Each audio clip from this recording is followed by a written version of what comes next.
Good evening. You're watching the news at 6 with me, Sean Russell. The news at 6 is all about the day's biggest developing stories, and we'll be filling you in on them over the next half hour. But first, the headlines we're tracking right now. Cabinet Committee on Parliamentary Affairs recommends reconvening next Rajya Sabha session from April 23rd. RBI keeps interest rates unchanged. The central bank says it'll watch inflationary pressures, give banks more time to align lending rates with previous rate cuts. Amid reports of farmer deaths, government estimates a 4 to 5% loss in this season's wheat crop. Special Task Force of Andhra Pradesh personnel gunned down 20 alleged red sandalwood smugglers in Chittor district. More mass graves found in liberated city of Tikrit. Over 1,700 Iraqi soldiers estimated to be buried by Islamic State terrorists. A top story this evening. The Rajya Sabha will meet for its 235th session starting April 23rd. The announcement was made after a meeting of the Cabinet Committee on Parliamentary Affairs. The previous session ended on March 20th, after which the upper house of Parliament was prorogued. The next session of the Upper House of Parliament will begin from April 23rd, 3 days after the second half of the budget session of Lok Sabha commences. The 235th session of the Rajya Sabha will go on till May 13th. The 234th session of the Upper House, which was the first part of the budget session, was prorogued on March 28 to enable the re-promulgation of the land ordinance. Accordingly, Rajya Sabha will now begin its next session from the announced date.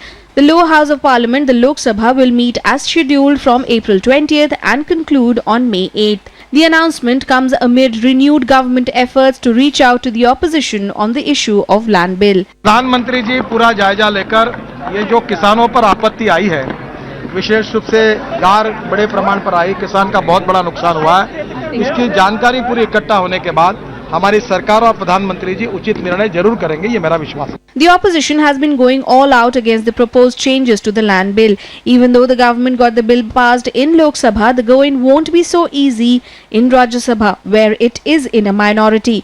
लेकिन जो ये सरकार bill लाएगी, इसको भी हम नहीं स्वीकार करते. सरकार से कहते हैं कि सभी राजनीतिक दलों से विचार विमर्श करिए, किसानों से विचार विमर्श करिए, और विचार विमर्श करने के बाद देश हित में जो संशोधन करने हैं उनको और संशोधन करिए. जिद अच्छी नहीं होती है.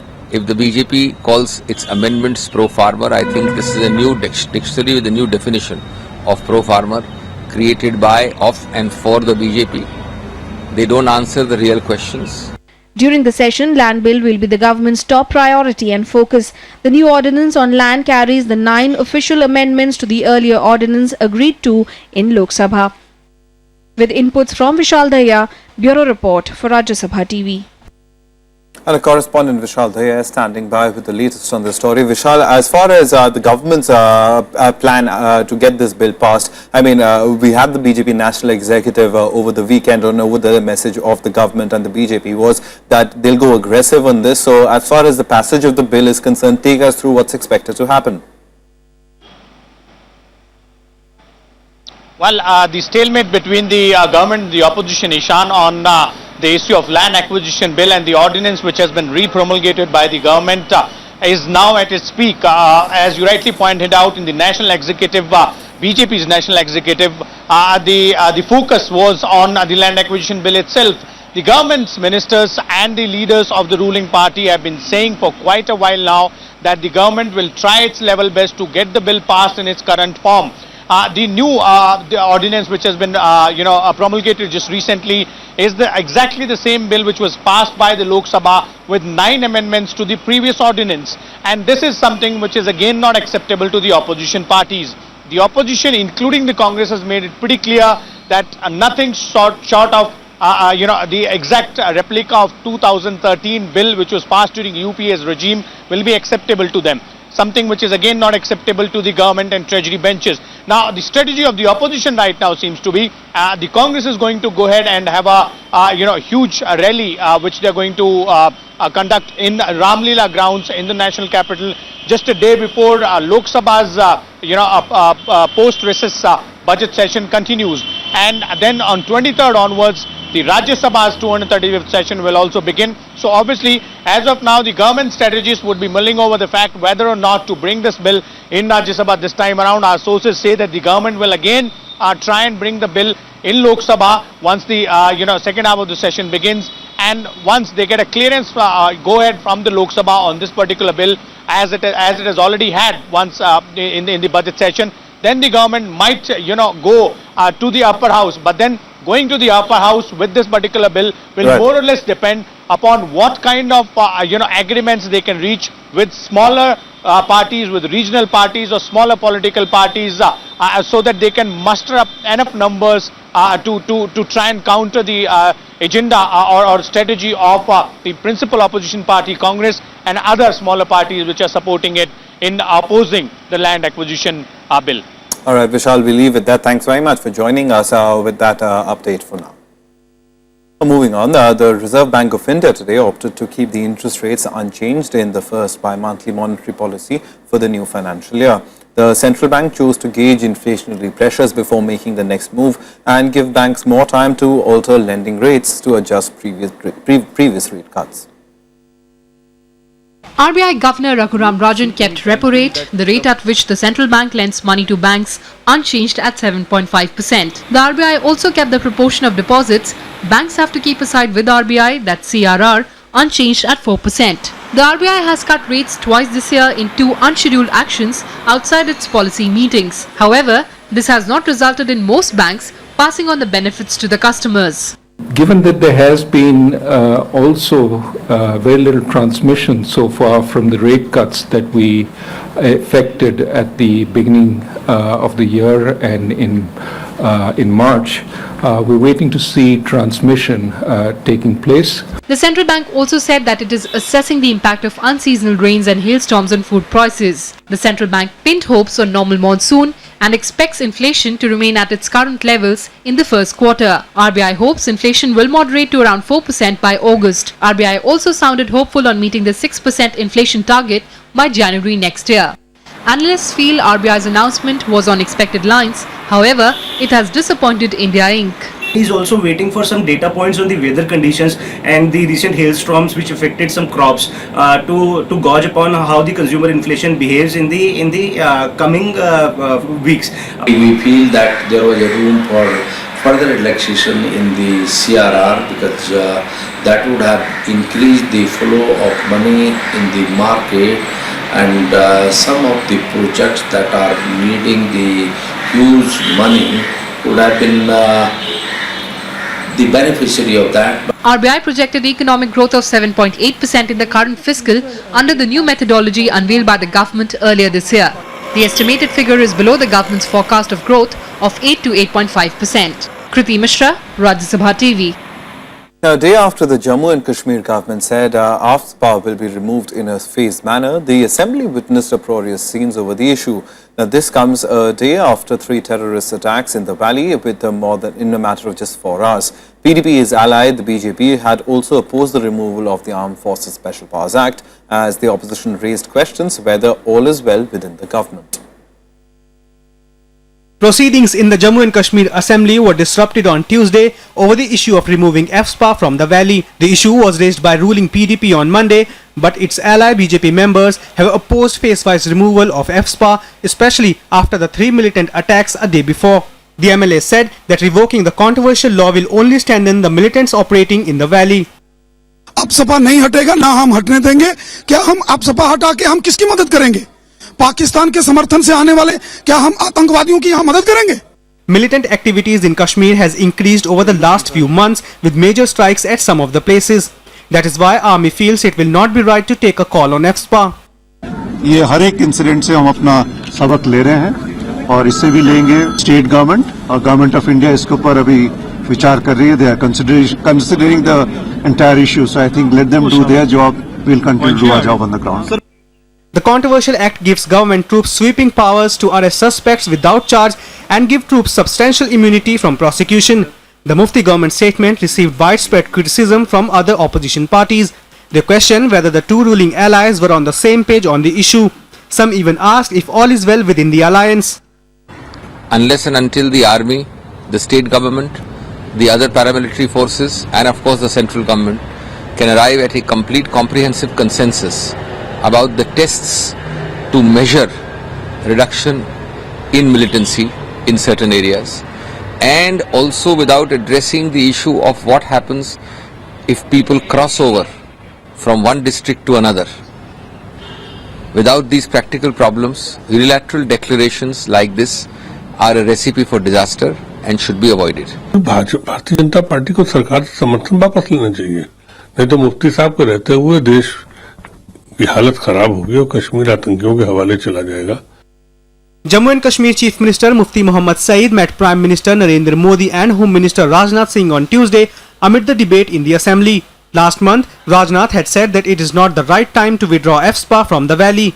The issue was one of the biggest sticking points during alliance talks between PDP and BJP. Bureau Report, Rajya Sabha TV. The Tamil Nadu government is crying foul after several men alleged to be sandalwood smugglers were shot dead in the forests of Andhra Pradesh. At least 20 alleged smugglers were killed in an encounter with the Andhra police today morning. The Tamil Nadu government has alleged foul play and demanded an independent inquiry to determine how the men were killed. In a letter to his Andhra counterpart, Tamil Nadu Chief Minister O. Pannirselvam said that such a high casualty raises concerns about police restraint. 9 alleged red sandalwood smugglers were killed in one place and 11 in a second clash a kilometre away in Chittor in southern Andhra Pradesh. Police claims they opened fire in self-defense after they were attacked in the forest with stones, axes and knives. A ton of rare red sandalwood for the red sandalwood smugglers can fetch nearly 2 crore rupees in the international market. It has been declared an endangered tree. Now, the recent unseasonal rains damaged standing crops in as many as 14 states and may lead to 4 to 5% loss in the wheat harvest. Agriculture Minister Radha Mohan Singh disclosed this today at a conference in New Delhi. A central team also visited several districts of Uttar Pradesh, which has seen many reports of farmer deaths. The crop damage due to last month's rain and hailstorm is estimated to extend over 113 lakh hectares. Wheat was the dominant crop, lost on 60 lakh hectares. The losses are spread over Uttar Pradesh, Haryana, Madhya Pradesh, Maharashtra and Punjab. ये चुनौती हमारे सामने आई है. एक आकलन है कि गेहूं में हो सकता है 4-5% की कमी आए, लेकिन जब टीम जाएगा और पूरे राज्यों के अंदर से रिपोर्ट आएगा तो असली आंकड़ा सामने आएगा, लेकिन हम सब परिश्रम कर रहे हैं. The Agriculture Minister also informed that wheat production this year is likely to decline by 4 to 5%. Among the states, Uttar Pradesh is the worst hit, with over 5 lakh farming families affected in 40 districts. The state government has confirmed 35 farmer deaths so far. सभी जिलों में निर्देश भी दे दिए हैं कि अधिकारी जल्दी से जल्दी सर्वे करा करके और किसानों की जो क्षति हुई है, नुकसान हुआ है, उसमें मदद करें. और वहीं जो प्रभारी मंत्री हैं वो भी जिले में जाकर के और अपने माध्यम से भी जानकारी दें, जिससे कि ज़्यादा से ज़्यादा मदद किसानों की हो सके जब इतना बड़ा नुकसान किसानों का हुआ है. A group of cabinet ministers led by Transport Minister Nitin Gadkari reached UP on Tuesday to assess the crop damage. In light of the tragedy, Congress President Sonia Gandhi asked the NDA government to relax food grain procurement specifications. In a letter to Food and Public Distribution Minister Ramvilas Paswan, she said, and I quote, "The extraordinary situation calls for suspension of regulations which are enforceable in ordinary conditions. Hence, I request the government to relax specifications specifically with regard to moisture content for procurement. This shall provide small but significant relief to our farmers." The centre has sanctioned funds under the State Disaster Response Fund to provide financial assistance to farmers affected by the unseasonal rains. A decision to raise the financial cap for more assistance will be taken after proper assessment. Bureau Report, Rajya Sabha TV. Well, for more national news, let's take a look at nationwide. 5 suspected members of the band outfit Simi were killed in Telangana's Warangal district today. They were trying to escape from police custody while they were being taken to court. Police said that the 5 suspects tried to snatch police weapons and escape, after which the police opened fire and killed them all. Italian Marine Massimiliano Latorre has moved the Supreme Court for extension of his stay in Italy on health grounds. Latorre is accused of killing 2 Indian fishermen along with his colleague of the Kerala coast in February 2012. He'd undergone a cardiac surgery in Italy in January this year. The court will hear his plea on the 9th of April. Fab India CEO and MD failed to appear before the investigating officers today. Goa police had summoned them along with 9 others for questioning in the case filed by HRD Minister Smriti Irani. They have sought more time to appear before the authorities. The CCTV cameras have been sent to the forensic laboratory for further analysis.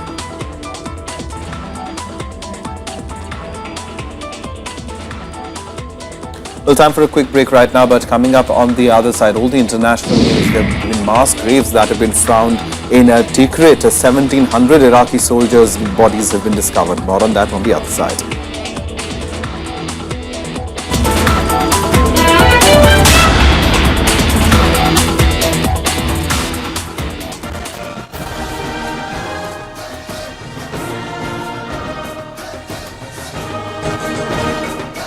विदेश वार्ताएं या फिर यात्राएं,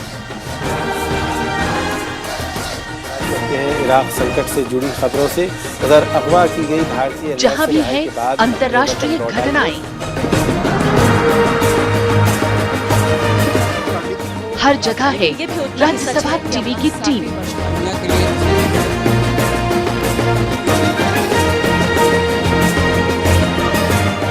भारतीय television का एक चमकदार चेहरा, Rajya Sabha TV.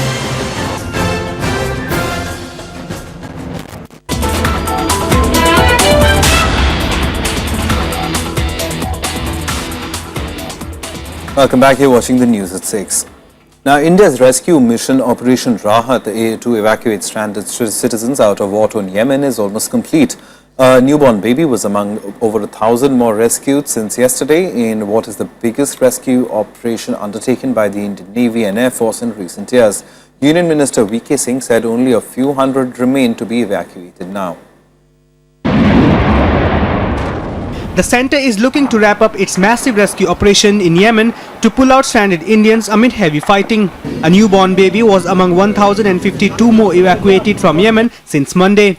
574 of them were evacuated from capital Sana'a on 3 Air India flights and 479 sailed from Al Hodeidah on board the INS Mumbai. Survivors on board special flights to India recount their tale of horror. At night they started the targeted points of Saudi fighters. They came to the targeted points, the huge sound. We cannot sleep at night, and the shaking although near maybe the targeted point is very near us, our house. It will be like very shaking our houses and we scared too much. There's no water, there's no electricity. The bombing is going on. Where I stay, the mountain was being bombed. The ammunition depot was being bombed. Our embassy, they helped us to get out, yeah, but it took a long time for me to take my 2 kids out, because we had to take visa. Out of a total 4,000 Indians in Yemen, over 3,500 have been evacuated in the last 2 weeks by Indian Navy and Air Force, often dodging heavy bombing. Union Minister and former Army Chief General V.K. Singh said the massive rescue operation is almost over. As of now, we have taken out approximately about 2,500 people. After today's movement, especially with the ship, I expect about 3,000 plus people would have already reached home. Our aim is that all those who wish to leave should be able to leave. The government has also received requests from 26 countries including the US, France, Germany, Sri Lanka and Bangladesh to help evacuate their citizens from Yemen. India has so far rescued over 200 foreigners from 17 countries during the operation. Bureau Report, Rajya Sabha TV. Some international news now. Forensic teams in Tikrit have started exhuming bodies from 12 suspected mass grave sites believed to be that contain hundreds of soldiers killed by Islamic State militants last year. The remains will be sent back to Baghdad for DNA tests to establish identity. Iraq last week declared a major victory over Islamic State in Tikrit by its forces and allied Shia militias helped by the US-led coalition airstrikes.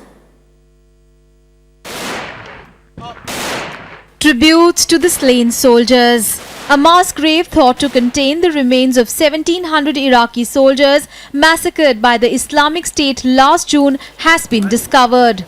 A forensic team has now begun exhuming the bodies. Survivors of the mass killing say the soldiers were rounded up by Islamic State fighters outside an Iraqi base near Tikrit. انتم راح نوديكم نهد جابوا لنا سيارات وطونا بطالما المي قالوا ما لنا علاقه بكم امنونا فرقونا بسيارات دور سيطروا علينا الدور جابونا هنا شتفونا.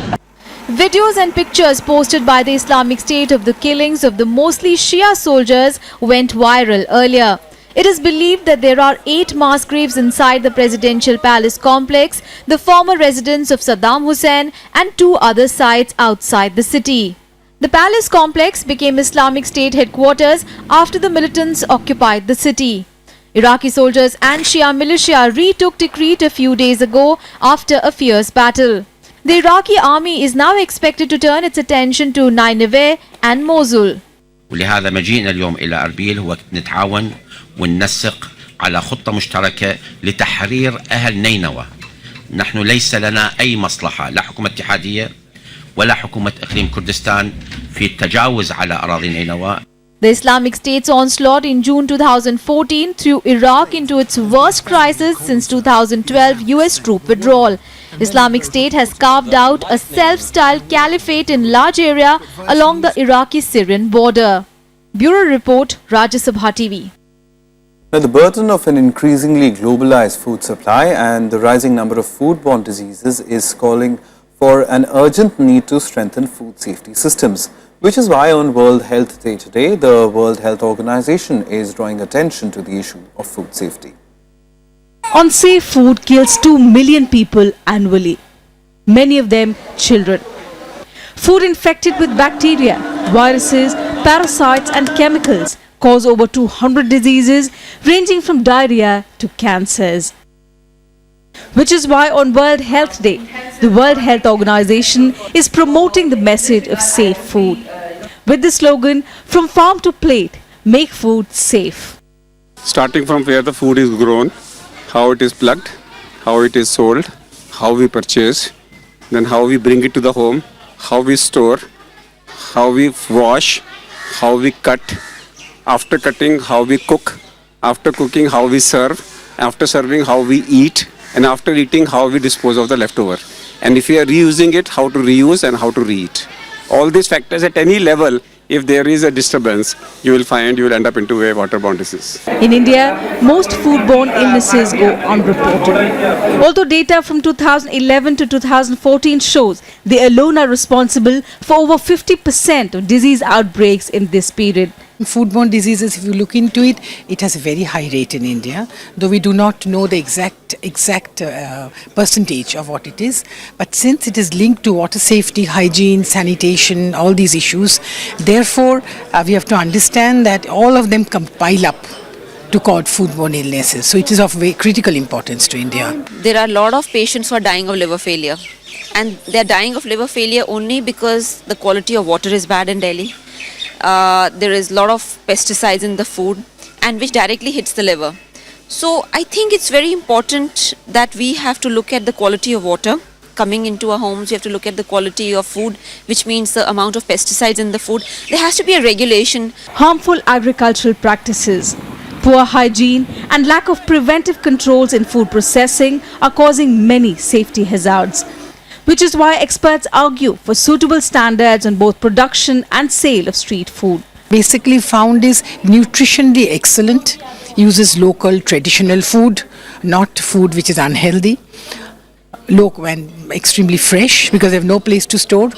But the problem is they do not handle it properly, the water they use is not clean, the garbage disposal is not proper, leftovers not properly handled, the display is not properly done. Agriculture, food, with Ministry of Commerce, with Ministry of Health and Food Preservative Ministry.